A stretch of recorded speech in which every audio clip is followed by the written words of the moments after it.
have to hold it up until we die. Well, the boys, they were soldiers. They had their hands on the gospel. One day they got old. They said, stand up and fight it out. Whoa, we are soldiers in the army. We have to fight, although we have to die. We have to hold up the bloodstained banner. We have to hold it up until we die. Well, the girls, they were soldiers. They had their hands on the gospel. One day they got. That is a long walk. Stand up and fight anyhow. That's a long walk. My poor mom and that guy walking. You gonna drive? Yeah, so they're going. I told them to go back and go get him. You gonna drive by who? Golf cart. The Mother Nature.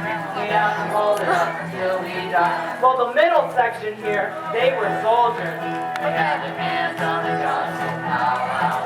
One day they got old. They said, stand up and fight anyhow. Whoa, we are soldiers in the army. We have to fight, although we have to die. We have to hold up the bloodstained banner. We have to hold it up until we die. Well, the kids, they were soldiers. They had their hands on the gospel. One day they got old. They said, stand up and fight it out. Whoa, we are soldiers in the army. We have to fight, although we have to die. We have to hold up the bloodstained banner. We have to hold it up until we die. Well, all of us, we were soldiers. We have our hands on the gospel. One day we got old. They said, stand up and fight out.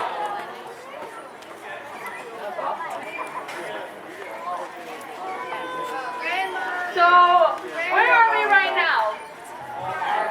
So what does that mean? On the floor.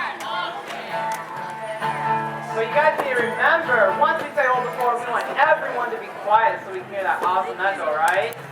Can you guys do that for me? Awesome.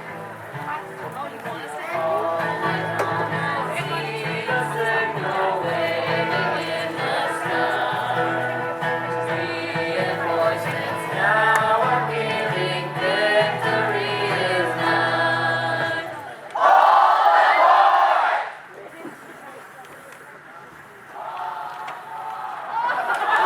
Good job. I am coming, keep the signal still. Wave the answer back to heaven by God's grace. We will!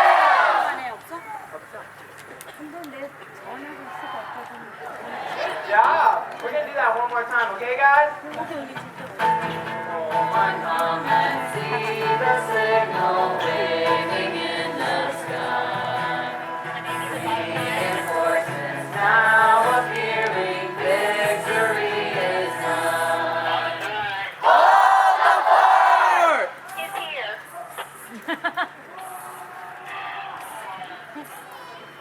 For I am coming, Jesus signal still. Wave the answer back to heaven by God's grace. We will!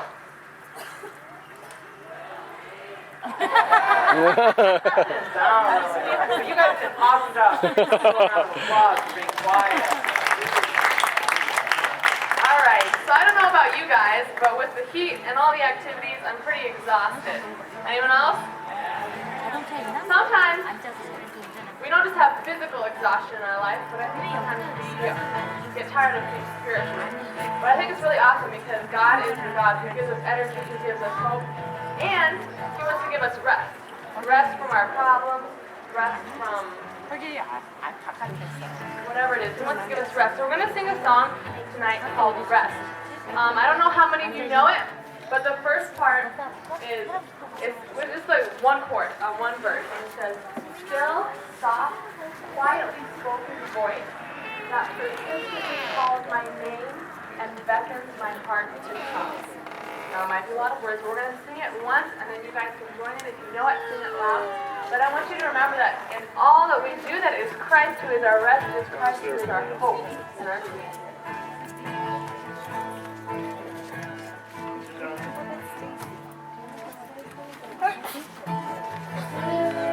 Did they come and get you? They did. I got a ride. Because I told them to come back and go grab. I didn't realize it was that far. It's like, whoa, so cool. Yeah, thank God we got a ride. Yeah.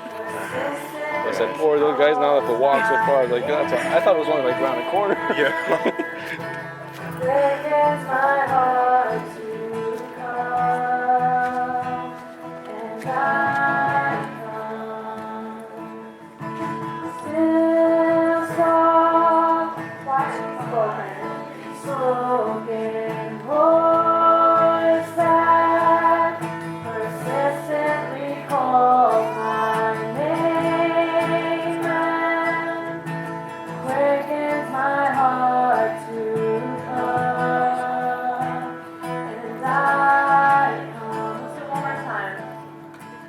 Still soft, quietly spoken voice that persistently calls my name and quickens my heart to come, and I come. And I'll rest in the shelter of your love, and I'll rest in the wonder of your grace, and I'll rest in the shelter of your love, and I'll rest in the wonder of you. Still soft, quietly spoken voice that persistently calls my name and quickens my heart to come, and I come. And I rest in the shelter of your love, and I rest in the wonder of your grace, and I rest in the shelter of your love, and I rest in the wonder of you.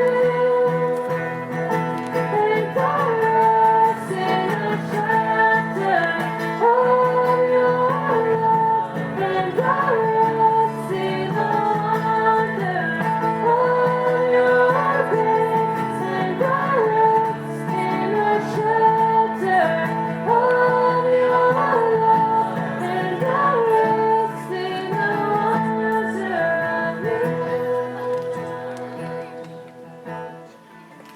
Amen. Okay, guys, it's time for our theme song. So I want volunteers to come help us sing up front. Can I have some volunteers?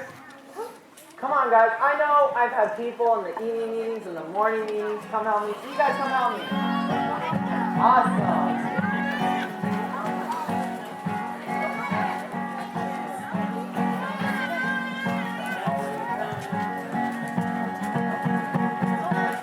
God always has a plan, and He is a man. Show the people what they were for. David knew it from the start. God was dealing with his heart. Opportunity was knocking at his door. The reason why we say that old cliche. The bigger they come, the harder they fall. They only fire rocks and a little slingshot. The lion wasn't so big after all. Stand up, you don't have to be afraid. He will give you courage, He will give you strength. Put your faith in God and I promise if we do, He will make a Bible story out of you. Okay, guys, let's stand up. That's what this song is all about, is standing up for God. That's it. Let's do it.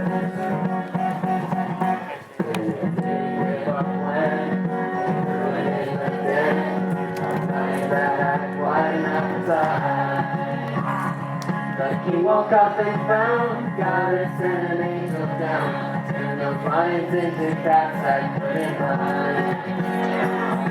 Everybody knows how the story goes. A man was called, set his people free. Underneath the desert sun, underneath the desert, nowhere left, with nowhere left to run. That's when Moses parted the sea. Stand up, stand up, stand up. You don't have to be afraid. He will give you courage. He will give you strength. Put your faith in God, and I promise if you do, He will make a Bible story out of you. You don't have to be perfect. You don't have to be perfect. He can use you wherever you are. All it takes is a little and a willing heart. One, two, three. Stand up, stand up. You don't have to be afraid. He will give you courage. He will give you strength. Put your faith in God, and I promise if you do, He will make a Bible story out of you. One more time, stand up. Stand up, stand up. You don't have to be afraid. He will give you courage. He will give you strength. Put your faith in God, and I promise if you do, He will make a Bible story out of you. He'll make a Bible story. He will make a Bible story out of you. Amen. Thank you guys for helping me up front.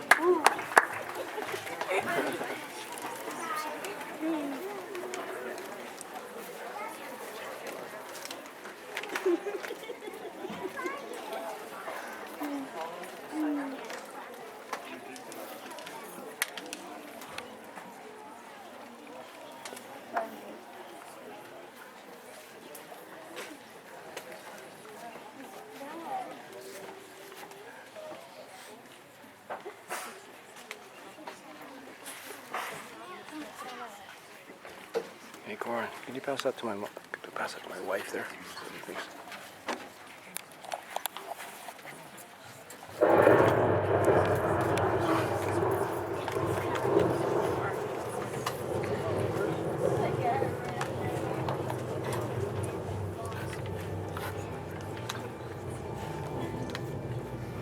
Storm approaches.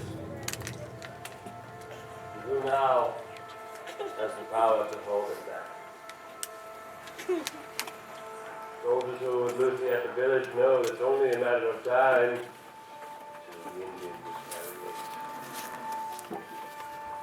The Major still has no idea of what Lucy has done. His inner struggle, his guilt, building in his heart, consuming his being. Lucy, on the other hand, she's unnaturally calm at this time. In fact, she has completely turned away her ears from hearing the words of the general.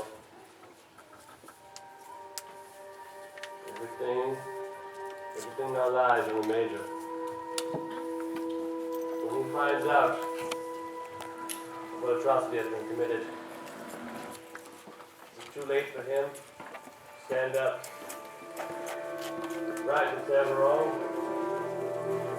finally stand up against injustice, heed the words of the general,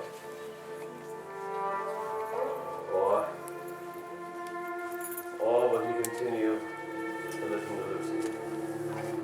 I will tell.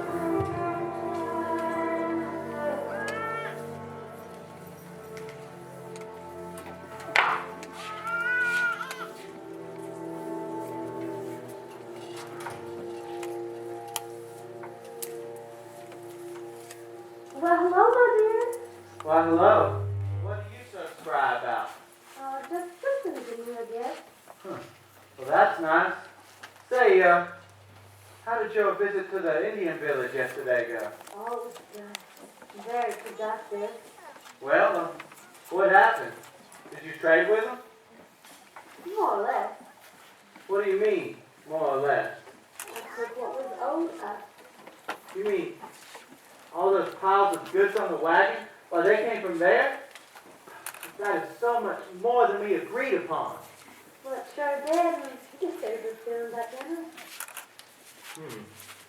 Well, I assume they got the payment for the land, right? No, What do you mean? I paid them nothing. But darling, About what? darling, I feel terrible. We cheated those poor people out of everything they have and what they need to get through the winter. And that was wrong, and you know that, Lucy. And then to not even pay them for the land we're on, that just makes it worse. I've got to do something to make this right. You can't. What's done is done. You think about going back now, you're going to make things better? Well, mister, you won't. If you go back now, you'll make things worse. If you go back now, they would take your scalp. But sweetie. Don't sweetie me. Now you listen here, No, Lucy. I won't listen. Can't you see that we're better off now than we ever were with the general? We have a fort. We have more men, more authority. We don't need him.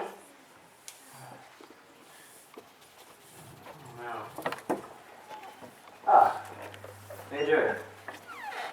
I was just coming back from my rounds when I noticed the goods on the wagon outside the main gate. Is that the correct amount agreed upon with Schopenhagen? Yes, Colonel. I believe so. Are you sure? Because according to my calculations, there's about 3 times as much as we should have. I'm sure you just mischecked, Colonel. The last time you think what it used to be. And even now I can still get enough to spend on the goods. But it's your decision. Put the consequences in your head. Okay, Colonel.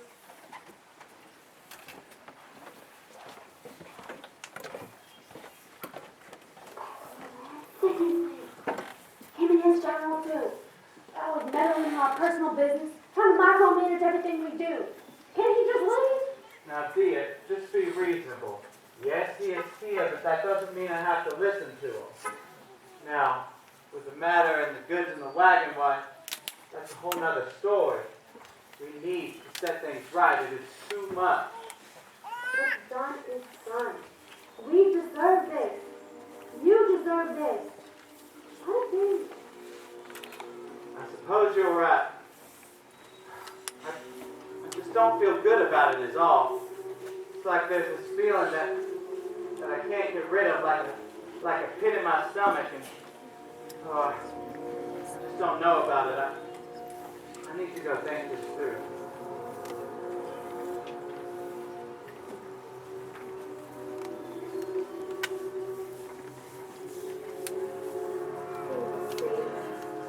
They'll all see that my way is the only way.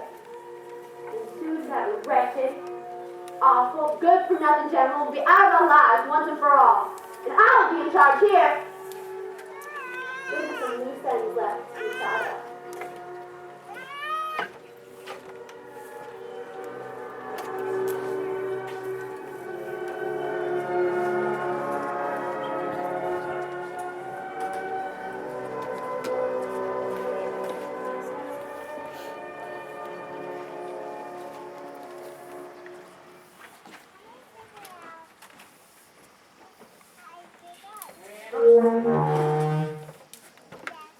Marianne, don't you see what happened yesterday? It's one of the reasons we should never have stayed here. What's going on just isn't right. No, John. What can be done about it? I don't know, but something must be done. I mean, my loyalty is to the general. This man, he's not following the general. But at the same time, it's my duty and honor as a soldier to obey my commanding officer. It's just too much at times. Something must be done. All right, John. Something must be done. By you. Me? But I'm just a sergeant. I barely have any say on what goes on around here. Besides, who would listen to me after what I did yesterday? You know, I can't believe I listened to her. I know, John. I know. And you know what? You're a good man. And the difference between a good man and a bad man is that even though they both fall, the good man gets back up again. You have more say than you know. And I know the men respect you and would follow you if you stood up to the major. But that doesn't even matter because you need to be prepared to stand up for what's right, regardless of who stands with you, just because it's right. Marianne, it's just not that simple. I don't know. John, you've always been a man of honor, and you should stand up for what's right, regardless, even if you stand alone. Marianne, it's just not that simple. It's fair. But we're already outside. I know that.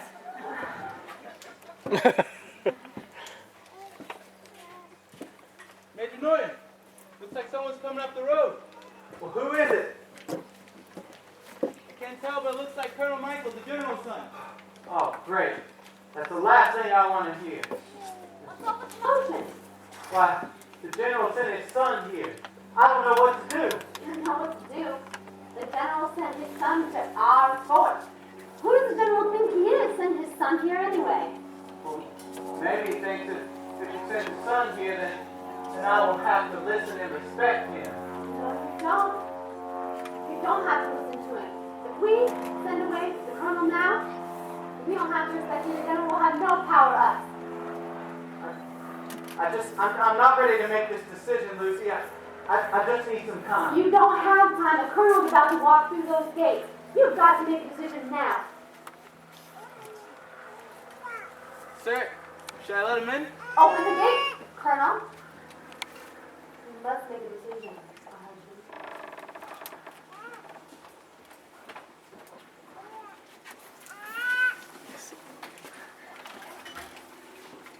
Colonel Michael, sir, what brings you here? Hello, Major. I hope things are well with you. We've heard some unsettling rumors, though, Major. And I've come to see for myself. Yes, sir. What kind of rumors have you heard?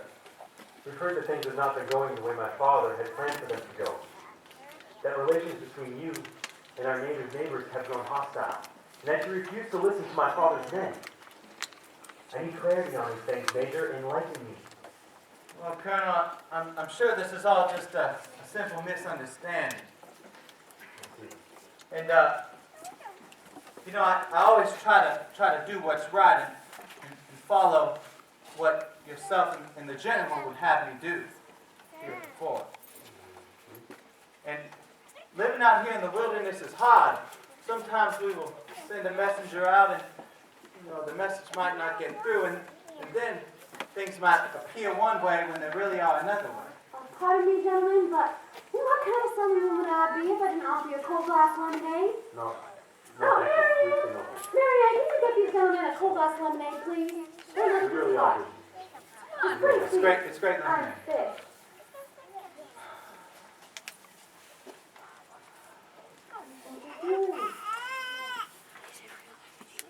Lucy, if you would just let me take care of this, Take care of this? If I let you take care of this, surprising you back there again and you're stuck with it. Admit it. You know that you need me here pushing you along. You call yourself a man. okay, fine. You want a man? I'll show you a man, Lucy. I can take charge and my men follow me. Soldiers, arrest Colonel Michael and his men.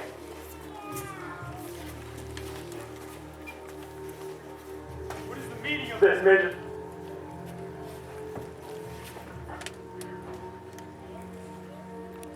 Colonel Michael, you are under arrest. Under what charges? Here at this fort, we are tired of you and your father, the general, coming in and sticking your noses in our business. We do not need your help to run this fort. We are tired of it, and now you are going to pay. Don't do this wicked thing, Major. My father only wants us to get along, to work together for the good. class, Reggie. To rid us the general's influence forever. Just don't know about all this. General, we are tired of having you here. You are a disgrace to the uniform you wear. Man, help him out of it.